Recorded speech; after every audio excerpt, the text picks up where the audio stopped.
Bonjour, Ludovic Leclerc, analyste pour belgianinvestor.be. Voici la vidéo maintenant qui va être hebdomadaire d'analyse de notre indice le Belvin. Une petite vidéo qui sera bien sûr postée sur le site le forum dividende.be. Comme vous voyez, un forum principalement belge, mais on peut parler de tout au niveau international également, principalement donc axé sur la bourse et le monde financier. Alors, notre petite analyse du Belvin. Eh bien la voici, donc même graphique que la semaine dernière, si vous voulez bien revenir, s'il vous plaît, monsieur le graphique. Voilà. Analyse suivie de la semaine dernière, donc je vous avais laissé la semaine dernière avec deux scénarios possibles. Premier scénario, à partir d'ici, on fonçait directement sur les 2270, qui est un scénario optimiste. Et deuxième scénario, j'avais, si vous regardez la vidéo de la semaine dernière, c'est exactement ce que je vous avais indiqué. Retour sur la M20, rebond sur les 2714, et ensuite on se dirigerait vers cette ligne mauve, ligne en pointillé. Eh bien, les événements ont fait que c'est le deuxième scénario qui a été privilégié. En tout cas, actuellement, c'est celui-là qui semble devoir se mettre en place. Donc, j'efface cette petite flèche.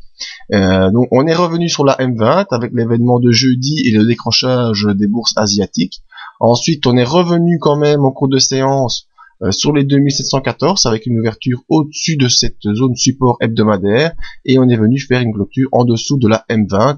Donc vraiment schématiquement c'était plus ou moins un scénario baissier que j'avais envisagé et il semblerait que malheureusement on doit se diriger encore un peu plus bas pour le début de la semaine prochaine.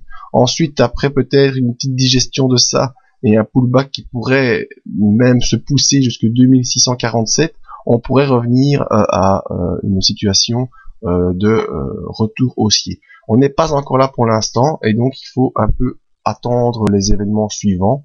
L'analyse technique est ainsi faite. En tout cas, au niveau des indicateurs, on voit le retournement du MACD, le MACD qui retourne complètement sa tendance haussière, qui est une tendance qui tenait depuis plus d'un mois. Et donc maintenant, on va en accélération baissière. Au vu de la force du retournement, le MACD n'est pas prêt de se retourner positivement dans les séances prochaines. Autre signal, le RSI, donc qui est la force de l'indice par rapport à lui-même, qui était vraiment dans cette zone installée zone verte, et revient en zone neutre maintenant. Donc au niveau de la pression baissière actuellement, elle n'est pas puissante pour l'instant, mais il y a complètement une coupure de la pression haussière, plus de pression haussière du tout, ce qui fait que c'est un peu comme le planeur, si vous n'avez plus de vent ascendant, eh bien vous redescendez légèrement. Au niveau des volumes, ça c'est toujours très intéressant.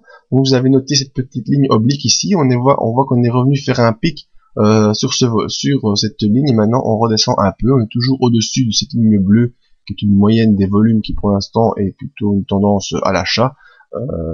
Donc on est toujours au-dessus de cette ligne. Pas d'inversion de tendance vraiment de fond pour l'instant. Donc qu'est-ce qu'il faut attendre par rapport au scénario pour la semaine prochaine? Donc premièrement, on va certainement viser cette ligne ici, cette zone vers 2670, 2660, hein, même plutôt 2670. Alors si cette ligne ne parvient pas à retenir le cours, eh bien je serai pour, en voyant les analyses des autres indices, un pullback plus franc vers les 2647. Donc le scénario pourrait être soit le retour sur cette ligne mauve, soit une prolongation de ce retour en direction des 2647. À partir de là, on aura très certainement un rebond, ça, il n'y a pas à l'exclure. Un rebond, on en aura un. Maintenant, il faudra voir si ce rebond pourra être vraiment un pullback important avec un retour de la tendance de fond qui est plutôt haussière, ou si c'est simplement un rebond dans la zone baissière qui donnerait ce genre de scénario. Voilà, un retour sur cette ligne mauve, avant d'avoir malheureusement un enfoncement de la zone.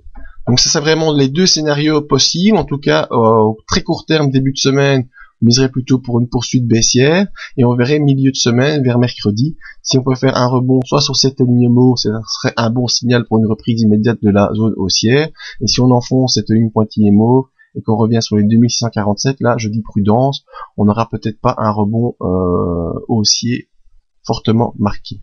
Donc voilà, les scénarios à privilégier pour la semaine prochaine. Un peu d'attentisme à attendre, à mon avis. Attentisme à attendre, c'est comique à dire, mais bon. C'est ainsi que je le vois techniquement pour le début de la semaine prochaine. Donc je vous donne rendez-vous soit pour d'autres commentaires par rapport à cette analyse sur le site dividende.be et n'hésitez pas à venir consulter le site belgianinvestor.be également pour d'autres analyses, briefings et alertes diverses. Voilà, je vous remercie et à bientôt.